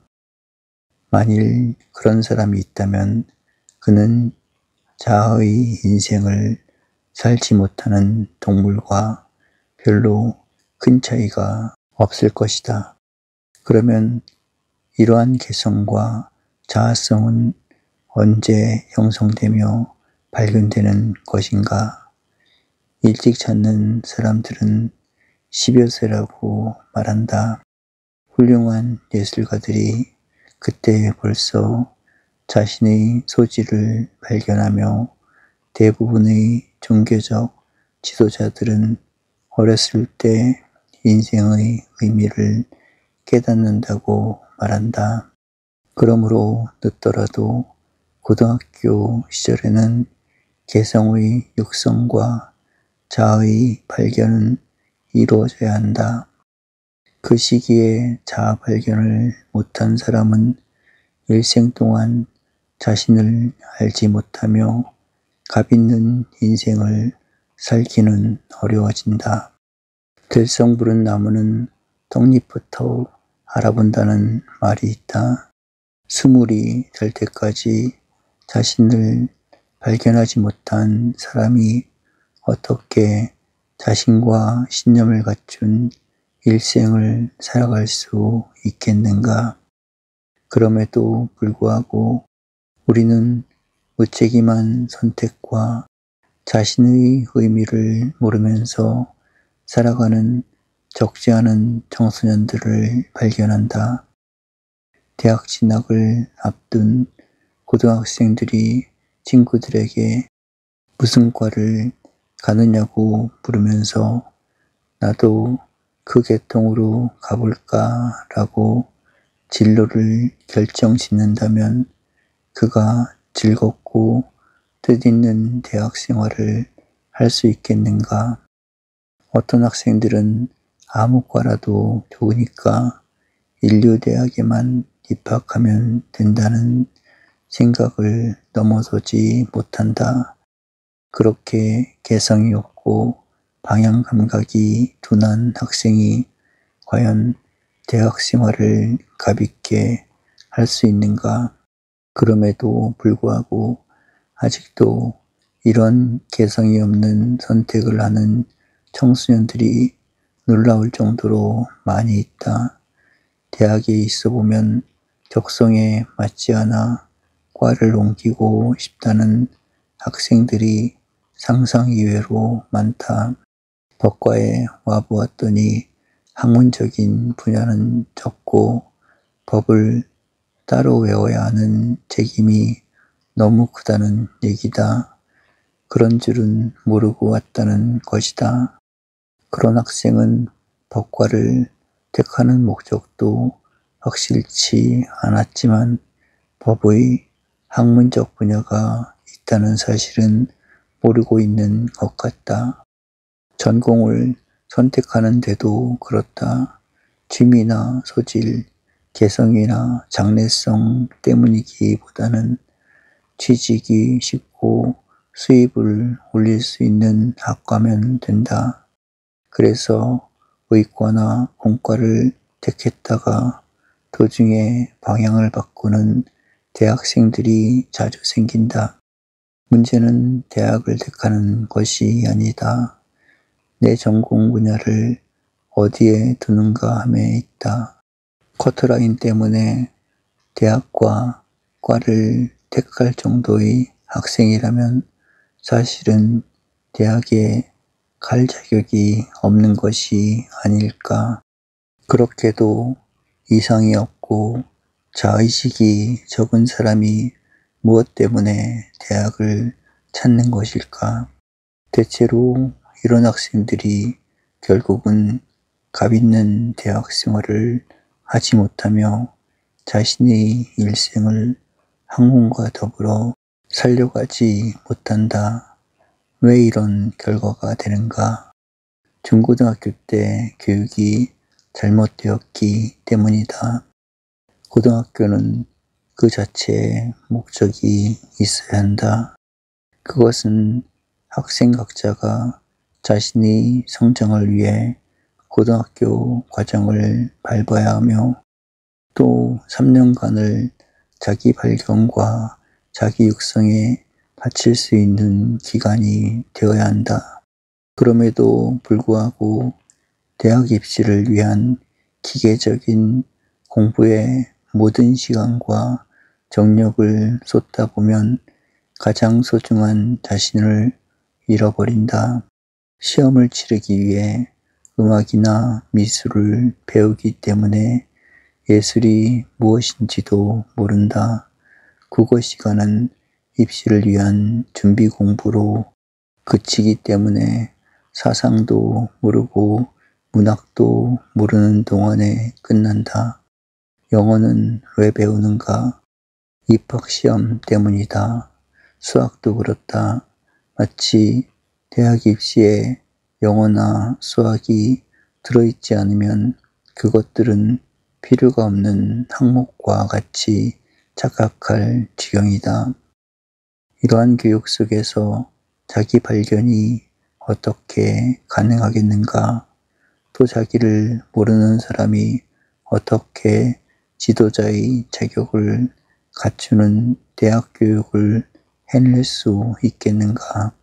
그래서 교육이 인간을 병들게 하며 대학은 개성 없는 취직 준비처나 약간 수준이 높은 기능직을 만드는 곳으로 전락해버리고 만다. 뜻있는 사람들이 보면 한심스럽기 그지없는 일이다. 교육 아닌 교육을 하고 있으며 대학이 못 되는 대학을 운영해가는 모순을 범하고 있다. 그렇다고 언제까지나 그렇게 살 수는 없다. 우리는 제군들이 고등학교 생활을 하는 동안에 조금씩은 자신의 미래를 생각하며 장차 내가 어떤 분야에서 어떤 인생을 살아갈 것인가를 모색해 주기를 바란다. 지금 그런 생각을 하지 못하면 기회는 쉽게 찾아오지 않는다. 중요한 것은 나의 일생이다. 그 일생을 가볍게 보내기 위해 대학이 필요한 과정인 것이다. 장차 어떻게 되겠지 하는 사람은 어른이 되어서도 같은 생각을 하면서 살기 쉽다. 재구는 아무리 바쁘더라도 시험 준비 이외의 독서를 어느 정도는 해야 한다. 그동안에 생에 대한 안목을 넓히고 내 이상과 꿈을 찾아야 한다. 학교에서 배우고 공부하는 것이 전부라고 생각하는 학생은 후일에 학문을 할 수도 없고 사상을 가지고 살지 못한다. 자신의 이상이 없으면 언제나 남의 뒤를 따르거나 심부름을 하는데 지나지 못한다. 학교 공부는 더 넓고 높은 것을 하기 위한 기초 작업에 지나지 않는다. 재구는 힘이 닿는 데까지 우리 사회를 보고 알도록 노력해야 한다. 인생의 의미는 가정이나 학교에서 그치지 않는다. 우리가 성장한다는 것은 우리들의 삶의 의미가 사회에서 어떤 결과를 가져오는가 함에 있다. 물론 이래도 좋고 저래도 좋다는 식의 일생을 살려면 문제는 없겠다. 그러나 나를 알고 값 있는 생애를 갖기 원한다면 우리는 사회를 알며 사회에 대한 관심이 있어야 한다. 일이 인생의 목적을 만든다. 6.25 직후 부산에서 아무것도 없이 상경했다. 부양해야 할 가족 8명이 있는 교육자의 신세를 상상해 볼 수 있을 것이다. 수입이라고는 학교에서 받는 봉급뿐이었다. 어떤 이른봄이었다. 학교로부터 봉급이 20% 오른다는 얘기가 전해졌다. 우리는 모두가 큰 기대를 걸었다. 그러나 불행하게도 모든 교수의 봉급이 다 올랐는데 내 봉급만은 감액이 된 것이었다. 이유는 간단했다. 봉급은 증액이 되었지만 부양가족 수당은 없애버린 때문이었다. 나는 몹시 당황했다. 가난은 참을 수 있어도 6 애들의 교육과 건강은 책임져야 한다. 할 수 없이 아내는 최대의 절약을 신주로 삼았고 나는 더 많은 일을 하기로 작정했다. 학교로부터 더 좋은 보수는 바라지 않기로 했다. 그 당시 우리 학교가 지급하는 봉급은 다른 학교들보다 높았기 때문이다. 우선 다른 대학에서 청탁이 오는 강의는 거절하지 않기로 했다. 시간 강사이기는 해도 최선의 노력을 기울이기로 했다. 내가 있는 대학의 강좌를 반복하는 것이기 때문에 강의 준비에는 큰 어려움이 없었다. 그러던 중 한 대학에서 전임 대우를 요청해 왔다. 그래서 다른 대학의 시간 강사직을 정리하고 2 대학의 강좌로 만족키로 했다. 경제적 시련도 약간은 풀려나갔다. 그 당시만 하더라도 많은 대학이 교수 부족을 겪고 있었기 때문에 전임 대우는 학교와 교수를 위해 필요한 제도이기도 했다. 그러다가 6년 뒤에는 일체 강사직을 끝냈다. 후배들에게 길을 열어주는 일도 중요하므로 지필과 저술로 방향을 바꾸게 되었다. 지필과 저술은 얼마든지 사회가 요청하는 과업인직이었다. 그 결과로 다른 대학에 강사를 나가지 않더라도 최소한의 가게는 꾸려나갈 수 있게 되었다. 그러나 그동안 가족들과 더불어 겪은 경제적 어려움은 대단한 것이었다. 애들에게 미안한 마음은 말할 것도 없고 아내는 아직도 구두쇠라는 말을 들을 정도로 절약이 체질화해 버렸다. 6 어린 것들이 사치와 낭비를 모르게 된 것도 가난의 덕분인 것 같다. 그러나 이렇게 밤낮을 가리지 않고 일해오는 동안에 나도 모르게 얻은 몇 가지 인생의 교훈이 있다. 돈이 목적이어서 일을 할 때는 돈이 생기지 않아도 일을 위해서 일을 할 때는 적더라도 반드시 수입이 뒤따른다는 신념이다. 무슨 일이라도 좋다. 총각을 아껴가면서 일하는 사람은 반드시 그 일의 결실을 남기게 된다. 학교 일이라도 좋고 회사 일이라도 좋다. 내 일이라도 좋고 옆집의 일이라고 해도 상관이 없다. 일하는 사람에게는 반드시 그 보수가 뒤따르는 법이다. 서양인들은 시간이 돈이다 라는 말을 자주 쓴다. 그것은 시간이 있는 대로 일하는 사람은 반드시 자신과 사회에 어떤 경제적 결실을 남긴다는 뜻이다. 둘째로 내가 얻은 교훈은 열심히 일하는 부모 밑에 자라는 자녀들은 그 근면을 쉽게 배운다는 것이다. 부모가 게으르면서 자녀들에게는 근면을 요청하는 모순을 만들어서는 안 된다. 자기는 한 권의 책도 읽지 않으면서 자녀들에게는 왜 책을 읽지 않느냐고 나무라는 부모들이 있다. 자녀들에게 독서를 권하기 전에 스스로가 책을 읽는 습관을 만드는 것이 상책이다. 근면정신도 마찬가지다.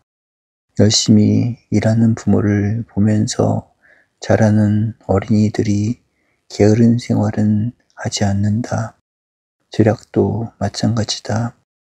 사람들은 사치와 낭비를 걱정한다. 그것은 인생 자체를 파국으로 이끌 수도 있기 때문이다. 그러나 열심히 일하는 사람은 일에 붙잡혀 살기 때문에 사치와 낭비의 시간적 여유조차 갖지 못한다. 셋째로, 열심히 일하는 사람이 얻는 소득이 있다. 사람은 일을 할수록 유능해진다는 결론이다. 유능한 인간이 되고 싶다는 소원은 누구나 갖는다. 그러나 유능해지는 길은 하나밖에 없다. 열심히 일하는 것이다. 일하지 않는 사람이 유능한 인물이 된다는 선례는 없다. 그러나 많은 일을 하는 사람일수록 유능해진다는 것은 자연스러운 결론이다. 끝으로 한 가지만 더 추가하기로 하자. 결국 인생의 의미가 어디 있는가를 물으며 성공을 원하는 사람이 있다면 그 성공은 어디서 오는가? 성공은 무슨 일을 얼마나 많이 했는가에 달렸을 뿐이다. 한 일과 업적이 적으면서 성공을 노린다면 그것은 노력하지 않는 결실을 찾는 것 같이 잘못된 일이다. 인생의 의미도 그렇다. 생의 의미란 내가 한 일이 사회와 역사 속에서 어떤 결실과 의미를 남겼는가 함에 달렸을 뿐이다. 존경을 받는 일도 그 일의 대가이며 생을 영광으로 이끄는 것도 일의 결과에서 오는 사회적 반응에 지나지 않는다. 이런 점에서 나는 억지로 출발은 했으나 피곤하게 많은 일을 하게 된 것을 후회하지도 않으며 불평스럽게 생각지도 않는다. 앞으로도 가능하다면 힘껏 많은 일을 하면서 살고 싶은 욕망이다. 그것이 내 일생을 가장 값있게 만드는 길임을 지금도 의심치 않는다. 인내로 승리하자. 로맹 롤랑이라는 프랑스의 세계적인 작가가 있었다.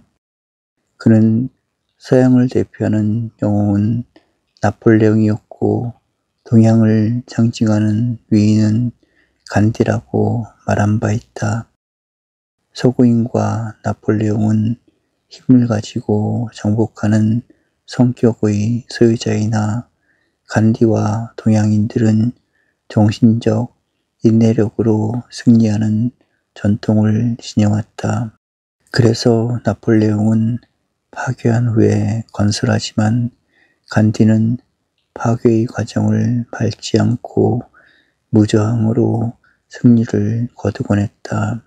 우리도 인생을 살아갈 때 정신적 인내로서 육체적 어려움과 시대적 시련을 극복하는 슬기와 용기를 배워야겠다. 실제로 인생을 살다 보면 정신적 인내는 모든 승리의 기초가 되는 경우가 허다하다. 해외에 나가 있는 많은 우리 동포들은 남 모르는 곤란과 시련을 겪고 있다. 그것을 이겨내기 위해서는 다른 사람들이 모르는 정신적 인내가 필요하다. 우선 심한 더위를 모르고 살아오던 우리들이 중동을 비롯한 사막과 열대지방에 머물게 되면 혹서에서 찾아오는 육체적 피로와 건강상의 시련이 이만저만한 것이 아니다. 한국에서도 더위 때문에 일을 할 수 없다는 사람들이 있는데 불변 밑에서 육체적 노역에 종사하는 일이 얼마나 어려운가. 그렇다고 해서 더위에 진다든지 극단적인 자포자기에 빠지면 예기치 못했던 불행을 저지르게 된다. 또 더위에 대한 불평과 고충을 계속 반로시키다 보면 결국은 더위 때문에 모처럼의 뜻을 이루지 못하고 낙오자가 될 수도 있다. 그러므로 우리는 아무리 심한 더위라도 정신적인 인내력을 갖고 이겨낼 수 있다는 자신과 신념을 갖고 일에 임하며 맡은 바 소임을 다할 수 있어야 한다. 나는 반드시 이겨낼 수 있으며 승리의 모범을 보여준다는 자신을 갖고 성공의 계가를 올려야 한다. 둘째로 다가오는 어려움은 심한 양소심이다. 물론 우리들은 일생을 타국에서 보내지는 않는다. 1년이나 2년씩의 계약을 맺고 고향과 조국을 떠나 있다. 그러나 계절이 바뀌고 몸이 불편할 때면 물밀듯 찾아오는 향수심은 참으로 견디기 어렵다. 가정에서 전해오는 소식이 늦는다든지 가족 중 한두 사람의 몸이 불편하다는 소식을 들으면 잠을 이루기 어려운 것이 솔직한 심정이다. 그렇다고 해서 집 생각에 사로잡힌다든지 향수심 때문에 의지가 약해져서는 안 된다. 오히려 이런 경우에 인생의 교훈을 더 많이 배우며 굳건한 의지를 길러 한국의 남아다운 포부를 돋보일 수 있어야 한다. 그러기 위해서도 정신적 인내력은 무엇보다도 필요하다. 마음을 어떻게 먹는가에 따라 우리들의 생활이 변하며 가족들에게도 용기와 강한 의지를 심어줄 수가 있다. 문제는 우리 모두가 얼마나 강한 정신력을 갖고 향수심을 이기며 약한 심정을 강한 의지로 바로잡는가 함이다. 생각해보면 우리 선조들이나 선배들은 일제 때 더 심한 어려움과 국가적 난국을 이길 수 있었다.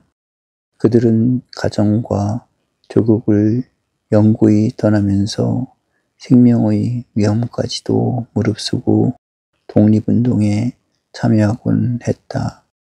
우리도 모든 난관을 정신적 인내로 극복하는 승리의 주인공이 되어야겠다. 해외 근로 동포들에게 행복한 결혼을 위하여. 누구나 행복스러운 결혼을 원한다. 그러나 모두가 행복한 결혼을 하는 것은 아니다. 그 원인은 어디 있는가? 젊은이라면 결혼은 누구나 할 수 있고 또 해야 하기 때문에 너무 소홀히 생각하는 경우가 많다. 처음부터 결혼은 가장 신중한 선택이며 무엇보다도 존엄스러운 결단이라는 생각을 해야 한다. 일생에 한 번밖에 없는 전 인격과 생애를 건 중요한 출발이라는 신념을 갖는다면 결혼을 앞둔 젊은이들의 자세는 많이 달라질 수가 있다. 왜 우리는 인격 및 인격적 사랑이라는 말을 쓰는가? 결혼의 중대한 요소 중의 하나는 성애이다. 그렇다고 해서 성적 충동이나 욕망을 채우기 위해 상대방과 접촉하거나 그 결과가 결혼으로 연장된다면 그것은 인격적 결합과 사랑이라고는 볼 수 없다. 몇십 년 전만 하더라도 낙태 수술은 금지되어 있었고 성에 대한 지식이 빈곤했다. 그 때문에 혼전의 임신이 있었고 임신의 책임을 지기 위해 뜻이 없는 결혼을 하는 경우가 적지 않았다. 그 결혼의 결과가 어떠리라는 것은 가히 짐작할 수가 있다. 지금도 교육과 교양 수준이 낮은 사회에 가면 사랑은 성애이고 성적 만족의 길은 결혼이라는 생각을 하는 젊은이들이 적지 않다. 그런 사고방식의 노예가 된다면 그들은 참다운 결혼의 자격도 없으며 인격적 행복을 구하기는 어려워진다. 적어도 결혼은 우리들의 사랑이 인격적인 위치로까지 승화되지 않으면 안 된다. 둘째로 결혼은 부부간과 사회 속에 있어서 중요한 책임의 산물이다. 무책임한 결혼은 일종의 죄악으로 단정을 받아 마땅할 것이다. 남편이 된다는 것은 무엇인가? 내 아내의 부모와 가족들이 모든 정성과 뜻을 다해 사랑하고 보호하며 오늘이 있기까지 애써온 수고를 그 부모와 가족들로부터 인계받는 일이다. 그렇다면 아내에 대한 남편의 책임이 얼마나 크다는 사실을 소홀히 여길 수가 있겠는가? 아내의 경우도 마찬가지다. 내 남편의 부모와 가족들이 얼마나 큰 기대와 사랑을 20-30년 동안 남편에게 쏟아왔는지를 알면서 그 남편을 만난다면 남편에 대한 아내의 책임이 얼마나 중한 것인지는 모를 필요가 없을 것이다. 그러나 대부분의 젊은 남녀들은 남편과 아내가 바위 틈에서 자기를 위해 튀어나온 듯이 쉽게 생각한다. 그렇게 책임의식이 적은 출발은 행복한 가정을 꾸며갈 자격이 없다. 그러므로 행복한 가정은 서로가 서로를 진심으로 존경하고 위해줄 수 있을 때 값있는 출발을 하게 된다. 때로는 남편을 위해 생명까지도 바치려는 아내가 있고 아내를 자기 몸과 같이 돌보아주는 남편이 있다. 그런 부부의 위치를 생각한다면 결혼을 앞둔 젊은이들이 모든 뜻을 묶어 서로를 위해 줄 수 있는 마음의 준비를 갖추어야 행복한 결혼을 할 수 있다. 결혼을 하기 전에는 모든 생각과 생활이 자기 중심으로 이루어질 수가 있다. 그러나 결혼을 한 뒤부터는 생활 전체가 내가 아닌 우리를 위해 이루어지며 그 우리가 나보다 귀하다는 가치 판단의 기준이 된다. 사랑도 그렇다. 아내가 남편을 인격적으로 사랑한다는 것은 남편을 존경한다는 뜻을 동반한다. 그러므로 남편은 모든 일에서 아내의 존경을 받을 수 있어야 한다. 선한 의지의 주인공이 되며 사회생활에 있어 의롭고 책임감이 강한 인품을 지녀야 한다. 아내가 남편을 사랑할 수 없게 된다는 것은 남편에 대한 신뢰와 존경이 깨질 때이다. 존경할 수 없는 남편을 사랑한다는 것은 괴로운 일이다. 마찬가지로 남편이 아내를 사랑하는 감정은 귀하게 여기는 뜻과 통한다. 귀하다는 것은 소중하기 때문에 아끼게 된다는 뜻이다. 그러므로 아내는 헌신적이며 아름답고 부드러운 감정의 소유자가 되어야 한다. 아름다운 감정을 상실한 여성은 사랑과 보호를 받지 못한다. 받을 자격이 없다고 말할 수도 있다. 여성의 미란 얼굴만이 아니다. 귀한 것은 아름답고 세련된 감정이다.